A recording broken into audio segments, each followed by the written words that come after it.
Good morning students, welcome back again. पिछले lecture में हमने जनरल एंट्रीज डिस्कस की थी। अप्रॉक्सीमेटली 9 एंट्रीज मैंने आपके साथ डिस्कस की थी। आज हम इसी को आगे कंटिन्यू करेंगे। ये जो जनरल एंट्री वाला चैप्टर है one of the most important है और इसको अच्छे ढंग से कोशिश करिएगा समझने की, ठीक है जी।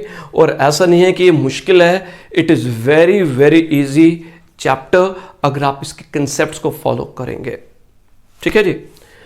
तो इंटरेस्ट रिसीव्ड बाय चेक ₹3000, हमें इंटरेस्ट मिला चेक के माध्यम से।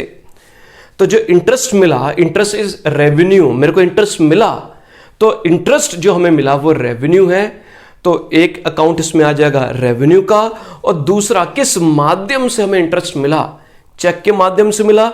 चेक मीन्स बैंक, चेक का मतलब आ गया बैंक है। तो दूसरी जो इफेक्ट इसका होगा, दूसरी जो ट्रांजैक्शन जो होगी उसमें बैंक अकाउंट है और बैंक एसेट है। तो जब रेवेन्यू मेरे को मिला, रेवेन्यू मेरा इंक्रीज होगा, इंटरेस्ट मिला, interest is revenue, revenue increase होगा तो उसको हम इंक्रीज कर देंगे, रेवेन्यू इंक्रीज हुआ, ठीक है जी। और इंटरेस्ट हमें चेक के फॉर्म में मिला, वो चेक मैंने बैंक में जमा कर दिया, उससे मेरा बैंक का बैलेंस इंक्रीज होगा। तो जब हमें इंटरेस्ट मिलेगा चेक के माध्यम से तो मेरा एसेट भी इंक्रीज होगा। जब रेवेन्यू इंक्रीज होता है तो हम उसको क्रेडिट करते हैं, और जब एसेट इंक्रीज होता है तब हम उसे डेबिट करते हैं, जिन बच्चों ने अभी तक मेरा बेसिक्स टर्म्स वाला लेक्चर नहीं सुना है, नहीं पढ़ा है, प्लीज आप उन लेक्चर्स को अच्छे ढंग से पहले स्टडी कर लीजिए। बेसिक्स टर्म्स में एसेट्स है, कैपिटल है, लायबिलिटीज है। तो जब मैं आपको ये ट्रांजैक्शंस करवाऊंगा तो आपको दिक्कत नहीं आएगी, ठीक है जी। तो बेसिक्स टर्म्स वाला बहुत इंपॉर्टेंट है, वो प्लीज पढ़ लीजिए, और अकाउंटिंग इक्वेशन भी। Next transaction, paid ₹500 to A on account.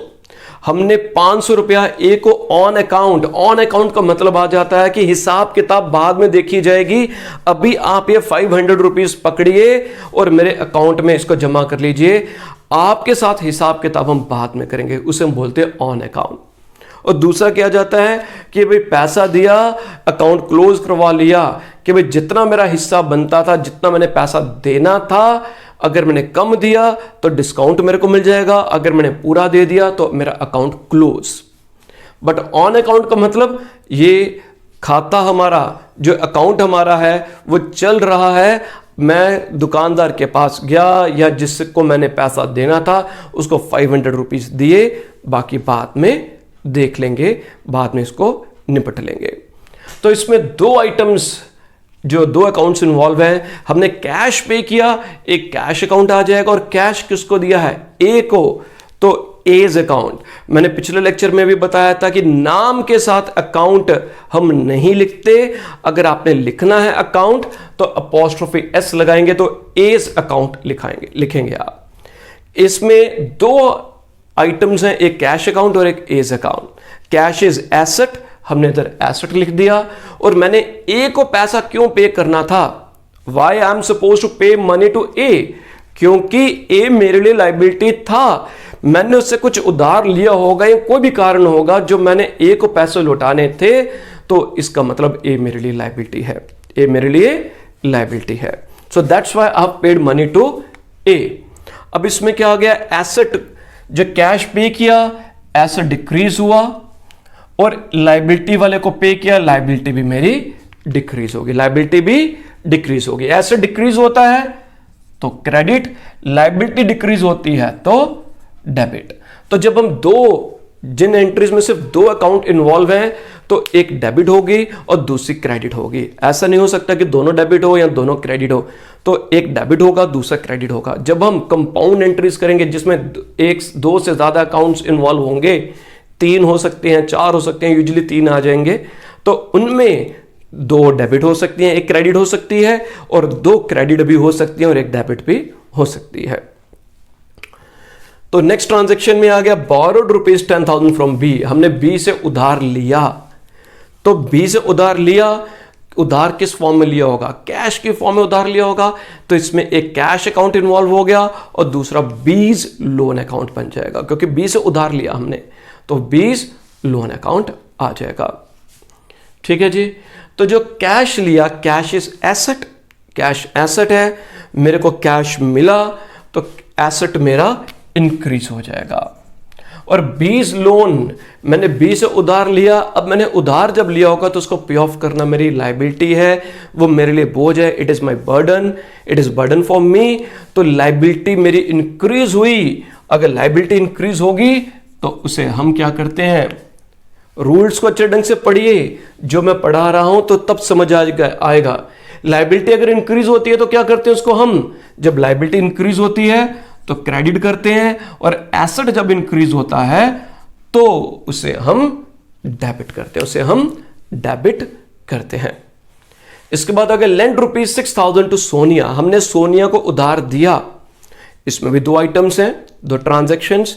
एक आ गया मैंने सोनिया को लोन दिया, सोनियाज लोन अकाउंट, और दूसरा लोन किस फॉर्म में पे किया होगा, it will be paid in the form of cash. So we are having two accounts. One is Sonia's loan account and another one is cash account. Sonia को उधार दिया, it means वो मेरे लिए एसेट बन जाएगा। I am suppose to take money in future from Sonia. मैंने अगर पैसा दिया तो इसका मतलब ये नहीं है कि मैंने उससे पैसा नहीं लेना, मैंने उसे पैसा लेना होगा फ्यूचर में, मैंने वापस लेना होगा। सो that's why सोनियाज loan account here it will become asset for me. और मैंने जो लोन दिया किस फॉर्म में दिया, कैश, तो cash is also asset for me. तो इसमें दो आइटम्स आ जाएंगी, सोनियाज loan account which is asset increase हो रहा है, ठीक है। कैश अकाउंट मैंने कैश दिया तो मेरा एसेट डिक्रीज हो रहा है। तो जब एसेट इंक्रीज होता है तो डेबिट, एसेट डिक्रीज होता है तो क्रेडिट। तो सोनियाज loan account asset debit, cash asset credit. Next transaction is depreciation on furniture. पिछले लेक्चर्स में मैंने आपको बताया हुआ कि डेप्रिसिएशन क्या होती है, it is nothing else but wear and tear in the value of the asset, reduction in the value of the asset. Asset की वैल्यू में कटौती आना, कमी आना due to use, efflux of time, there are so many reasons for it, जिस वजह से asset की कीमत कम होनी। Depreciation is expense for the business, तो ये एक्सपेंस है तो यहां पर एक्सपेंस लिख दिया। और फर्नीचर पर डेप्रिसिएशन लगी क्योंकि फर्नीचर की वैल्यू अब कम हो रही है, तो फर्नीचर एसेट है।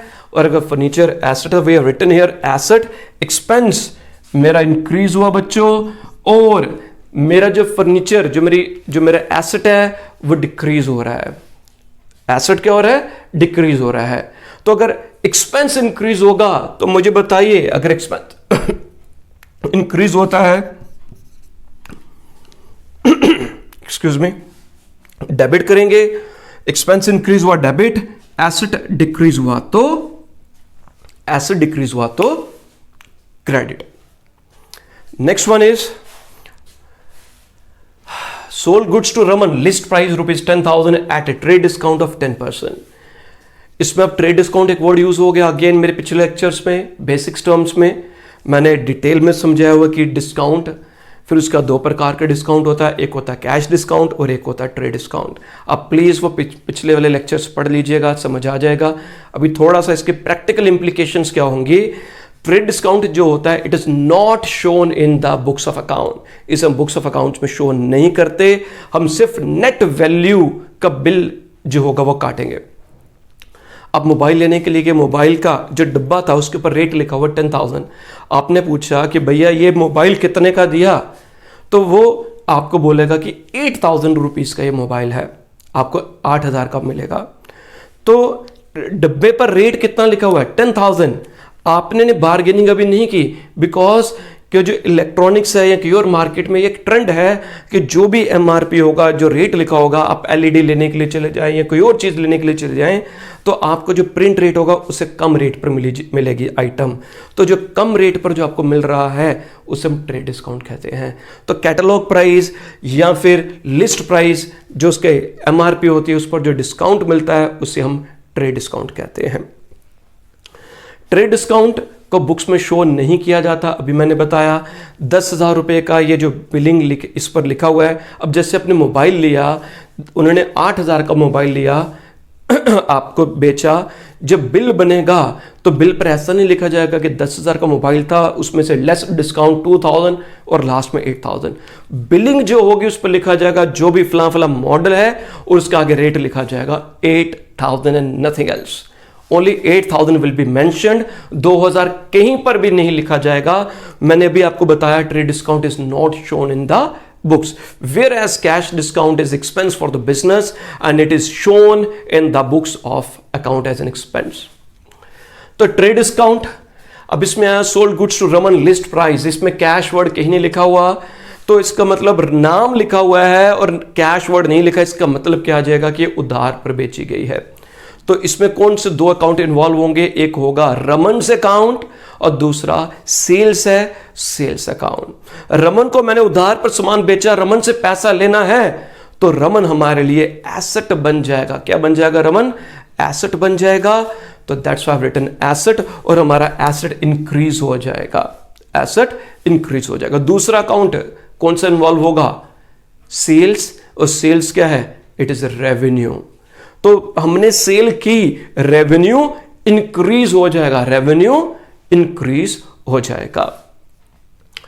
तो अगर एसेट इंक्रीज होगा तो डेबिट, रेवेन्यू इंक्रीज होगा तो क्रेडिट। अब इस क्वेश्चन में, इस ट्रांजैक्शन में एक चीज और मैं ऐड अप करूंगा। वो क्या चीज आ जाएगी? वो क्या आ जाएगा कि जब भी ट्रेड डिस्काउंट वाला क्वेश्चन होगा, मैंने अभी तक किसी में भी अमाउंट मेंशन नहीं की, जो भी क्वेश्चन में, जो भी ट्रांजैक्शन में अमाउंट लिखा, डेबिट और क्रेडिट में वही अमाउंट आएगी। इसमें अंतर आ जाएगा। मैंने आपको क्या बताया? बिलिंग किसकी होगी, अमाउंट क्या आएगा, लिखी क्या जाएगी बिल पर, डिस्काउंट माइनस करने के बाद।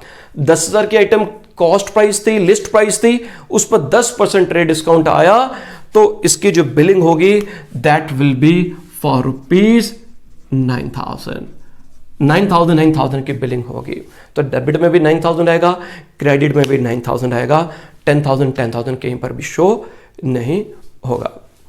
इसके बाद नेक्स्ट आ गया interest on capital, very important entries. इसके बाद जितनी भी ट्रांजैक्शंस आपको मैं बता रहा हूं वो सारी की सारी ट्रांजैक्शंस बहुत ही इंपॉर्टेंट है, ठीक है जी। तो interest on capital, interest on capital क्या होता है? बेसिक्स टर्म से फिर से मुझे जाना पड़ेगा। अकाउंटिंग कंसेप्ट में मैंने बताया था, बिजनेस एंटिटी कंसेप्ट सिलेबस में नहीं लिखा हुआ था या कहीं स्पेसिफिकली मेंशन नहीं था, बट उसके बिना गुजारा नहीं जब तक आपको वो आता नहीं होगा। बिजनेस एंटिटी कंसेप्ट क्या होता है? वो क्या कहता है कि दुकान और दुकानदार दोनों अलग अलग हैं, दोनों का अपना अलग वजूद है, दोनों की अपनी अलग अलग आइडेंटिटी है। तो दैट्स वाई जब ओनर बिजनेस में पैसे इन्वेस्ट करता है तो उसे कैपिटल कहा जाता है, और वो बिजनेस की लायबिलिटी, बिजनेस ने वो पैसा दुकानदार को वापस करना होगा। अब जैसे ओनर ने दुकान में पैसे इन्वेस्ट किया और उस पैसे के ऊपर ओनर को इंटरेस्ट दिया जाता है बिजनेस के द्वारा।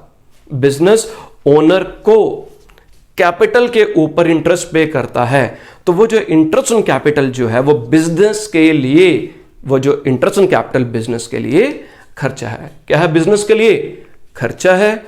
और ये जो इंटरेस्ट ऑन कैपिटल है ये कैश पे नहीं मिलता, ओनर को कैश पे नहीं मिलता, ये उसकी कैपिटल में ही ऐड हो जाएगा। मैंने 1 लाख रुपए इन्वेस्ट किया था बिजनेस में, उस पर मेरे को 2,000 रुपीज इंटरेस्ट मिल रहा है। मेरे को दुकान, वो जो दुकान है, बिजनेस है, वो मेरे को कैश में, एज ए ओनर मेरे को वो कैश में इंटरेस्ट नहीं पे करेंगी। वो क्या करेंगे कि जो इंटरेस्ट है वो मेरी कैपिटल में ही ऐड कर देंगे। पहले मेरी कैपिटल टुवर्ड्स बिजनेस 1 लाख थी, अब मेरी कैपिटल टुवर्ड्स बिजनेस 2,000 इंक्रीज हो जाएगी, 1,02,000 हो जाएगा। तो इससे कैपिटल इंक्रीज होगी। ये कंसेप्ट मैंने अकाउंटिंग इक्वेशन में भी समझाया था, इंटरेस्ट ऑन कैपिटल का, इंटरेस्ट ऑन ड्राइंग्स का, वही कंसेप्ट वही आ रहा है। उधर भी मैंने कहा था इंपॉर्टेंट है, यहां पर भी कह रहा हूं कि ये दोनों transactions they are very very important. इनको अच्छे ढंग से मार्क कर लो, अच्छे ढंग से समझ लीजिए, ठीक है जी। तो इंटरेस्ट ऑन कैपिटल एक्सपेंडिचर है, एक्सपेंस इंक्रीज हुआ, और जब एक्सपेंस इंक्रीज होता है तो उसको हम डेबिट करते हैं। और इंटरेस्ट ऑन कैपिटल के अलावा दूसरा कौन सा अकाउंट इसमें इन्वॉल्व था? कैपिटल, क्योंकि जो इंटरेस्ट मिला वो कैश में नहीं मिला, वो मेरी कैपिटल में क्लब हो गया, जमा हो गया। तो next one is capital. Capital तो कैपिटल ही है, तो उसके आगे कैपिटल अकाउंट ही लिखा। और जब कैपिटल इंक्रीज होती है, जब कैपिटल इंक्रीज होती है तो उसको हम क्रेडिट करते हैं, उसे हम क्रेडिट करेंगे। Interest charged on drawings. Drawings क्या होती है कि जब ओनर के द्वारा बिजनेस से अपने पर्सनल यूज के लिए कैश विड्रॉ किया जाता है या गुड्स विड्रॉ की जाती है, उसे ड्राइंग्स कहते हैं। और जैसे ओनर के द्वारा जो बिजनेस में पैसा इन्वेस्ट किया जाता है, कैपिटल जो इन्वेस्ट की जाती है, उस पर बिजनेस इंटरेस्ट पे करता है, वो इंटरेस्ट बिजनेस के लिए खर्चा है। उसी वे से जब ओनर के द्वारा बिजनेस से मनी विड्रॉ किया जाता है, ड्राइंग्स की जाती है, तो उन ड्राइंग्स पर बिजनेस इंटरेस्ट चार्ज करता है, उन ड्राइंग्स पर बिजनेस इंटरेस्ट चार्ज करता है। तो ये जो इंटरेस्ट ऑन ड्राइंग्स है, ये बिजनेस के लिए इनकम है, बिजनेस के लिए रेवेन्यू है। तो इसमें दो कौन कौन से अकाउंट इन्वॉल्व होंगे? एक आ जाता है इंटरेस्ट ऑन ड्राइंग्स, ठीक है, जो रेवेन्यू है और रेवेन्यू इंक्रीज होगा। और दूसरा जो अकाउंट इन्वॉल्व होता है, ड्राइंग्स अकाउंट इन्वॉल्व होता है, इनडायरेक्टली कैपिटल। अब ड्राइंग्स जैसे आ गया कि ओनर ने बिजनेस से 10,000 रुपीज विड्रॉ किए, इन 10,000 पर बिजनेस ने 2,000 इंटरेस्ट चार्ज किया। बिजनेस वो जो इंटरेस्ट चार्ज करता है वो कैश में नहीं ले रहा हमसे, वो जो इंटरेस्ट ऑन ड्राइंग्स है वो बिजनेस कहता है कि भैया आपने 10,000 विड्रॉ किए थे, ये जो 2,000 का इंटरेस्ट आपसे हमने और लेना है। तो 2,000 का जो इंटरेस्ट ऑन ड्राइंग्स है उससे ओनर की ड्राइंग्स इंक्रीज हो जाएंगी और इनडायरेक्टली ओनर की कैपिटल बिजनेस में डिक्रीज हो जाएंगी। तो इंटरेस्ट ऑन ड्राइंग्स में दो अकाउंट्स इन्वॉल्व होते हैं, एक होता है इंटरेस्ट ऑन ड्राइंग्स और दूसरा ड्राइंग्स अकाउंट। कई बुक्स में हो सकता है कि ड्राइंग्स की जगह यहां पर कैपिटल ही लिखा हो सकता है कई बुक्स में। तो रेवेन्यू इंक्रीज हुआ, अगर रेवेन्यू इंक्रीज होता है तो क्रेडिट करेंगे, कैपिटल डिक्रीज हुई उसको हम डेबिट करेंगे। Next one is paid income tax ₹11,000। हमने इनकम टैक्स पे किया। इनकम टैक्स जो रिस्पॉन्सिबिलिटी लायबिलिटी है वो ओनर की है। जो इनकम टैक्स है वो ओनर की रिस्पॉन्सिबिलिटी पे करना, बिजनेस की नहीं है। इनकम बिजनेस मैन की इनकम है, तो उस इनकम के ऊपर, उस प्रॉफिट के ऊपर टैक्स बिजनेस को नहीं देना, ओनर को देना है। तो इनकम टैक्स जो पे किया जाता है बिजनेस के द्वारा, तो इसको हम इनडायरेक्टली या उसको हम ड्राइंग्स कहते हैं, उसे हम क्या बोलते हैं? ड्राइंग्स बोलते हैं। तो इसमें दो अकाउंट इन्वॉल्व हैं, एक ड्राइंग्स अकाउंट है और जो हमने इनकम टैक्स पे किया है वो कैश की फॉर्म में पे किया है, तो दूसरा अकाउंट इसमें कैश इन्वॉल्व है। तो drawings means capital, capital decrease होगी। ड्राइंग्स बिजनेस से हुई, इसका इफेक्ट क्या हुआ? बिजनेस से कैपिटल कम हो गई, तो कैपिटल हमारी डिक्रीज होगी। और जब कैपिटल कम होती है तो उसे हम डेबिट करते हैं। और ये जो इनकम टैक्स था वो किस फॉर्म में पे किया गया था? कैश के फॉर्म में पे किया गया था। कैश एसेट है, एसेट हमारा डिक्रीज हुआ, और अगर एसेट डिक्रीज होता है तो उसे हम क्रेडिट कर देंगे। क्या करेंगे? उसको हम क्रेडिट करेंगे। Next transaction is received ₹2,000 as refund of income tax. 2,000 रुपया हमें रिफंड ऑफ इनकम टैक्स मिला। ओनर के द्वारा जो टैक्स एडवांस में पे कर दिया जाता है, यूजुअली इनकम टैक्स जो होता है वो एडवांस में पे किया जाता है, और जब फाइनल असेसमेंट की जाती है 31 मार्च के बाद में फाइनल टैक्स कैलकुलेट किया जाता है, तो कई बार देखा जाता है कि ओनर के द्वारा या जो बिजनेसमैन के द्वारा इनकम टैक्स ज्यादा पे कर दिया होगा एडवांस में। तो जितना ज्यादा टैक्स पे किया होगा वो बाद में ओनर को रिफंड हो जाएगा, वो पैसा मिल जाएगा। तो इसमें दो अकाउंट इन्वॉल्व होंगे, एक कैश इन्वॉल्व हो जाएगा। अब जो पैसा जब विड्रॉ किया गया था इनकम टैक्स की फॉर्म में, उससे कैपिटल कम हुई थी, ड्राइंग्स उसको माना गया था, कैपिटल कम हुई। अब जब वही पैसा हमें वापस मिल रहा है तो उसका इफेक्ट क्या होगा, उससे हमारी कैपिटल बिजनेस में इंक्रीज हो जाएगी। तो यहां पर आप देखेंगे जब इनकम टैक्स पे किया ड्रॉइंग से, दैट मीन्स कैपिटल डिक्रीज हुई। जितना टैक्स हमने एडवांस में पे कर दिया, जो अब हमें रिफंड हो रहा है, वापस मिल रहा है, उस मनी से अब हमारी कैपिटल इंक्रीज हो रही है। तो एसेट इंक्रीज हो रहे हैं, एसेट इंक्रीज का मतलब डेबिट, और कैपिटल इंक्रीज हो रही है, तो कैपिटल इंक्रीज करने का मतलब आ जाएगा कि हमारी जो कैपिटल है वो क्रेडिट हो जाएगी। तो यहां तक आप ट्रांजैक्शंस पहले इसका स्क्रीनशॉट ले लीजिए, इसके बाद फिर मैं आपसे आगे डिस्कस करता हूं। पेड फॉर चैरिटी ₹500, हमने चैरिटी के लिए 500 रुपीज पे किए। इसमें 2 अकाउंट इन्वॉल्व हैं, एक चैरिटी अकाउंट है, और चैरिटी हमने किस फॉर्म में पे की, कैश की फॉर्म में पे की है, तो दूसरा कैश अकाउंट इन्वॉल्व है। चैरिटी बिजनेस के लिए एक्सपेंडिचर है, एक्सपेंस है। हमने चैरिटी के लिए पैसा दिया, हमारे लिए एक्सपेंस है, तो एक इसमें आ जाएगा चैरिटी इज एक्सपेंस, और cash is asset. Cash is asset.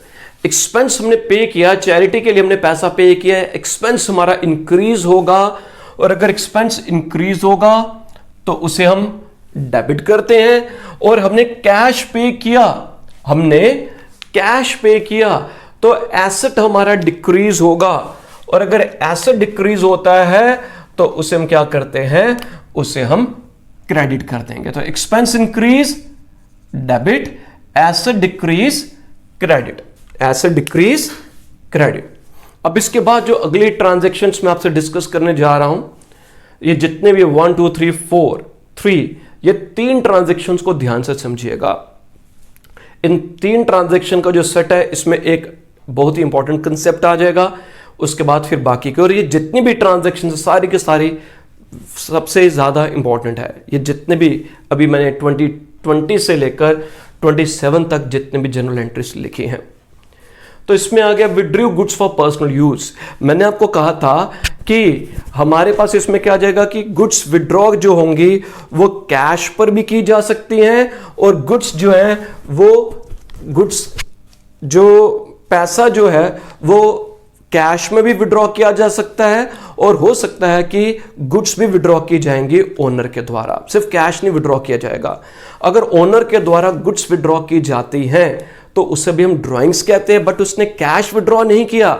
तो अंतर अब क्या आ जाएगा कि जब ओनर के द्वारा गुड्स विड्रॉ की जाएंगी अपनी दुकान से, वो गुड्स किसके लिए लेकर आया, अपने पर्सनल यूज के लिए, तो उसमें क्या होगा, जब उसकी वैल्यू की जाएगी, उसे जब हम अपनी बुक्स में वैल्यू करेंगे, किस रेट पर खरीदा ओनर ने, ओनर की स्टेशनरी की शॉप है, उसने जो एक रजिस्टर जो उसने खरीदा था अपने, इसको जो खरीद आई थी 50 रुपीज का उसने खरीदा हुआ है रजिस्टर, और वो आगे मार्केट में 70 रुपीज का बेचता है। खरीदा कितने का, 50 का, बेचता कितने का है, 70 रुपीज का वो आगे मार्केट में जो कस्टमर को बेचता है।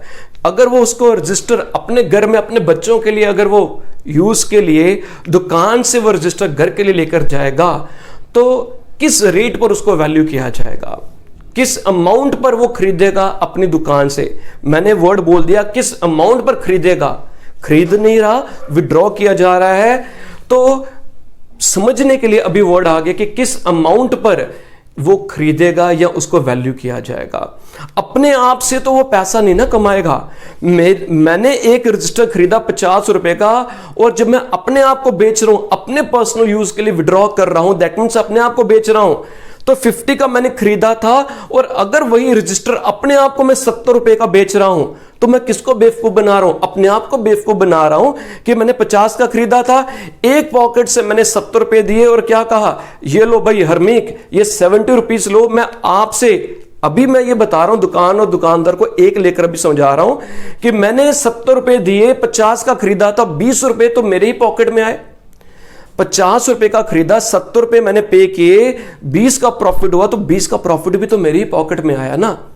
तो कई ट्रांजैक्शंस जो होती हैं, जैसे गुड्स अपने पर्सनल यूज के लिए विड्रॉ की जाती हैं, हमने किसी को कोई चैरिटी में गुड्स दे दी, हमने कुछ सैंपल्स आगे डिस्ट्रीब्यूट कर दिए, ये जितने भी या लॉस हो गया, लॉस ड्यू टू फायर हो गया, आग लगने की वजह से गुड्स डैमेज हो गई, तो ये कुछ ट्रांजैक्शंस हैं, इनको हम कॉस्ट पर वैल्यू करते हैं क्योंकि इसमें किसी प्रकार का प्रॉफिट नहीं है।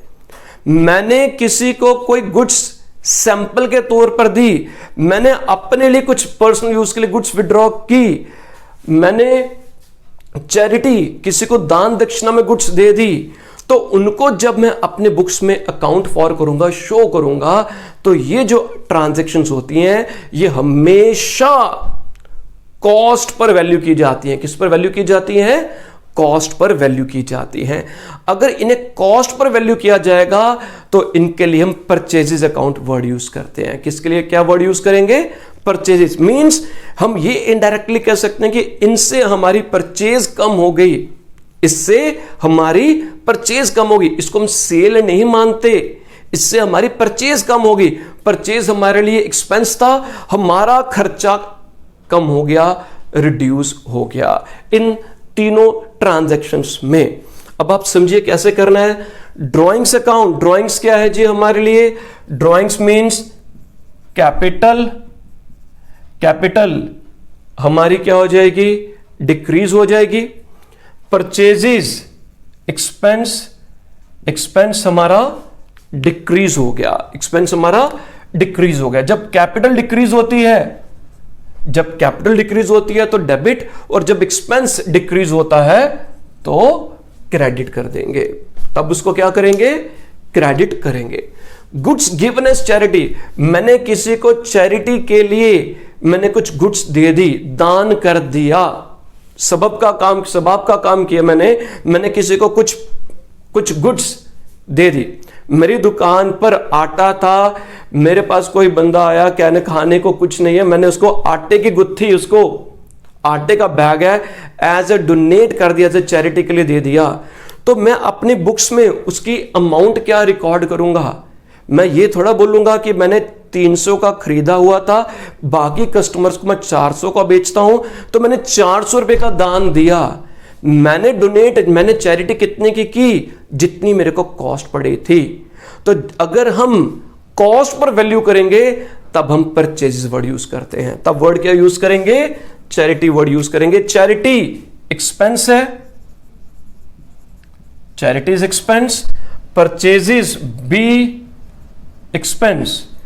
तो चैरिटी की वजह से हमारा एक्सपेंस इंक्रीज हुआ और परचेजेस की वजह से हमारा एक्सपेंस डिक्रीज हो गया। अगर एक्सपेंस इंक्रीज होता है तो डेबिट, एक्सपेंस डिक्रीज होता है तो क्रेडिट, एक्सपेंस डिक्रीज होगा तो credit. Next transaction, distribution of goods as free samples. हमने कुछ गुड्स डिस्ट्रीब्यूट की, फ्री सैंपल्स। अगर हमने फ्री सैंपल दिया, क्यों सैंपल दिया? मैंने किसी को सैंपलिंग की, मेरी अपने बुक हाउस है या मेरे पास कल्याणी वाले पब्लिशर्स, सुल्तान चंद या कोई और बुक सेलर्स आते हैं और मेरे को सैंपल दे जाते हैं, सो दैट कि अगर मेरे को वो बुक ठीक लगती है कि इसका कंटेंट अच्छा है, वो कहते हैं कि आपको मैंने बुक दी, आप देखो, अगर आपको बुक अच्छी लगती है तो आप इस बुक को आगे रिकमेंड करिए। तो वो मैंने किसी को सैंपल, या मैंने अगर किसी को सैंपल दिया, उसका मोटिव क्या है? उसका मकसद है एडवर्टीजमेंट। तो दैट्स वाई एक एडवर्टीजमेंट अकाउंट आ जाएगा, और दूसरा हमने कॉस्ट पर वैल्यू करना है तो दूसरा परचेजेस अकाउंट आ जाएगा। एडवर्टीजमेंट इज एक्सपेंस, एडवर्टीजमेंट क्या है? एक्सपेंस आ गया, और परचेजेस भी एक्सपेंस है। एडवर्टीजमेंट से एक्सपेंस हमारा इंक्रीज हो गया, परचेजेस की वजह से हमारा एक्सपेंस डिक्रीज हो गया। अगर एक्सपेंस इंक्रीज होगा तो डेबिट, एक्सपेंस डिक्रीज होगा तो क्रेडिट, एक्सपेंस डिक्रीज होगा तो क्रेडिट। अब ये जो अगली दो ट्रांजैक्शंस है ये डिफरेंट है, और दोनों ध्यान से, और हो सकता है कि मैंने यहां पर जो जानबूझकर मैंने यहां पर गलत भी लिखा हो। ये जो ट्रांजैक्शन है cartage paid on behalf, cartage means expenditure है, ये जैसे रेंट होता है, सैलरी होती है। कार्टेज मीन्स सामान हमने कोई किराया, ट्रांसपोर्टेशन के लिए हमने पे किया, तो cartage paid on behalf of a customer Shyam. आप इस ट्रांजैक्शन को क्या इसकी जनरल एंट्री होनी चाहिए, इसमें कौन कौन से 2 अकाउंट है? और यूजुअली ज्यादातर बच्चे जो इसमें लिखते हैं कार्टेज पे की है, वो लिखते हैं कि एक कार्टेज अकाउंट लिख देते हैं और दूसरा वो या कैश लिख देते हैं, श्याम लिख देते हैं। तो ना तो इसमें कार्टेज तो आना ही नहीं। हमने कार्टेज पे की, मगर क्यों पे की? मेरे लिए कार्टेज खर्चा नहीं है, मैंने कार्टेज पे की, बट क्यों पे की? मैंने अपने कस्टमर श्याम, जो मेरा कस्टमर श्याम है, मैंने उसके बिहाफ पर पे की, उसके कहने पर पे की। अब मेरे पास कोई बच्चा ट्यूशन के लिए आता है, उसमें कोई ट्यूशन फीस देनी थी, मेरे पास बच्चा आया, बारिश हो रही थी, बच्चा ऑटो पर आया, टैक्सी पर, कैब पर आया, तो उसके पास चेंज नहीं था, तो उसने कहा कि सर मेरे पास तो 2000 का नोट है, कैब वाले को 200 रुपया देना है, आप इसको भी 200 रुपया दे दो, मैं आपको कल फीस के साथ ये 200 रुपया भी पे कर दूंगी। तो मैंने जो टैक्सी वाले को, ऑटो वाले को मैंने जो 200 रुपीज पे किए, वो किसका खर्चा है? क्या मेरा खर्चा है? क्या वो कैब का फेयर जो कार्टेज है, क्या वो मेरे लिए है? मैंने वो पे किया, बट किसके लिए पे किया? मेरा जो कस्टमर है श्याम, मैंने श्याम के लिए पे किया। तो वो पैसा मैंने किससे लेना है? मैंने वो पैसा अपने स्टूडेंट से लेना है ना, जिसके बिहाफ पर पे कि उसने कहा कि सर आप पैसा पे कर दो, मैं कल आपको पैसा पे कर दूंगी। तो मैंने किससे पैसा लेना है? मैंने कस्टमर से, अपने स्टूडेंट से, जिसके बिहाफ पर पे किया। मेरे लिए कार्टेज खर्चा नहीं है, इसलिए मैं कार्टेज वर्ड यूज नहीं करूंगा। और जो मैंने कार्टेज पे की, किस फॉर्म में पे की?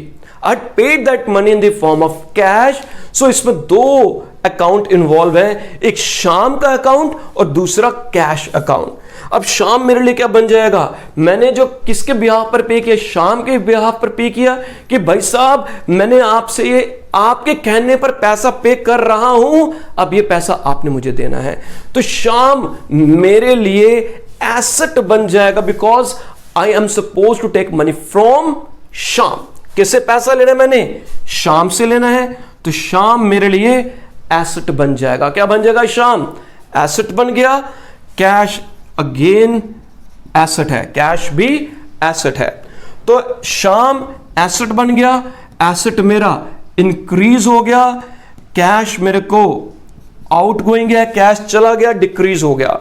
एसेट इंक्रीज हुआ डेबिट, एसेट डिक्रीज हुआ तो क्रेडिट, एसेट डिक्रीज हुआ तो क्रेडिट। तो जनरल एंट्री क्या बनेगी?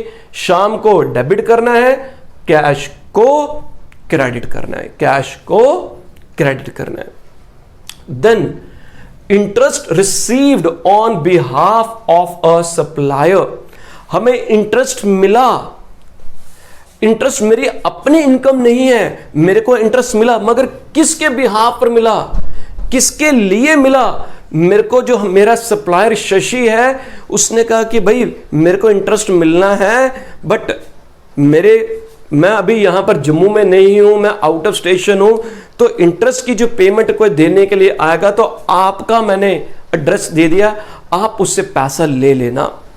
तो मेरे को जो इंटरेस्ट मिला, जो मैंने रिसीव किया, पैसा मेरे को जो मिला, वो किसके बिहाफ पर मिला? शशि के बिहाफ पर मिला। जो पैसा आज मैं रिसीव कर रहा हूं, वो पैसा जब शशि वापस आएगा या शशि मेरे को मिलेगा, वो पैसा मेरे को शशि को लौटाना होगा। वो पैसा मैं अपने पास संभाल कर नहीं रख लूंगा, वो पैसा मेरे को किसको वापस करना है? शशि को। तो इसका मतलब शशि मेरे लिए क्या बन गया? शशि मेरे लिए लायबिलिटी बन गया।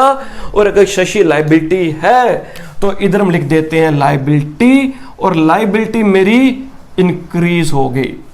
मेरे को कैश मिला, कैश इज एसेट, कैश भी इंक्रीज हो गया। मेरे को कैश मिला, कैश इज एसेट। अगर कैश इंक्रीज हुआ, एसेट इंक्रीज हुआ, डेबिट लायबिलिटी इंक्रीज हुई तो क्रेडिट, लायबिलिटी इंक्रीज हुई तो क्रेडिट।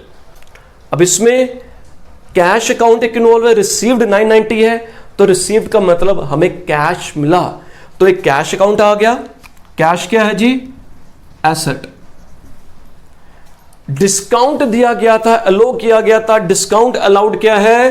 क्या है discount allowed? It is expense. Discount allowed is expense, तो वो एक्सपेंस आ जाएगा। इसके बाद नेक्स्ट क्या आ जाएगा हमारे पास? Is रामूज account. हमें रामू से पैसा मिला। रामू से क्यों पैसा मिला? क्योंकि मैंने रामू से पैसा लेना था, तो इसीलिए रामू ने पैसा दिया। रामू ने पैसा क्यों देना था? क्योंकि रामू मेरे लिए डेटर था, मेरे लिए एसेट था, तभी इसी वजह से रामू ने मुझे पैसा देना था। तो जब कैश मिला तो एसेट इंक्रीज हो गया, डिस्काउंट दिया, एक्सपेंस इंक्रीज हो गया, रामू ने मेरे को पैसा दे दिया तो रामू का बैलेंस कम हो गया, मेरा एसेट डिक्रीज हो गया। तो वो डिक्रीज हो गया, asset increase debit, expense increase debit, asset decrease credit. और जब हम इसको लिखेंगे अमाउंट में, कितना कैश मिला? 990 कैश मिला। कितना कैश मिला? 990। डिस्काउंट कितना था? 10 रुपीज। और रामू ने हमें कितने रुपए देने थे? 1000 देना था। इसको एक्चुअल में कैसे लिखा जाता है जनरल एंट्री की फॉर्म में, वो आपको बाद में मैं बता दूंगा। तो मेन अभी कंसेप्ट बिल्डिंग चल रहा है, प्रेजेंटेशन अभी मैटर नहीं करती। तो जब भी कंपाउंड एंट्री, दो से ज्यादा जब अकाउंट इन्वॉल्व होंगे, तो ये देखेंगे डेबिट का टोटल क्रेडिट के बराबर होना चाहिए।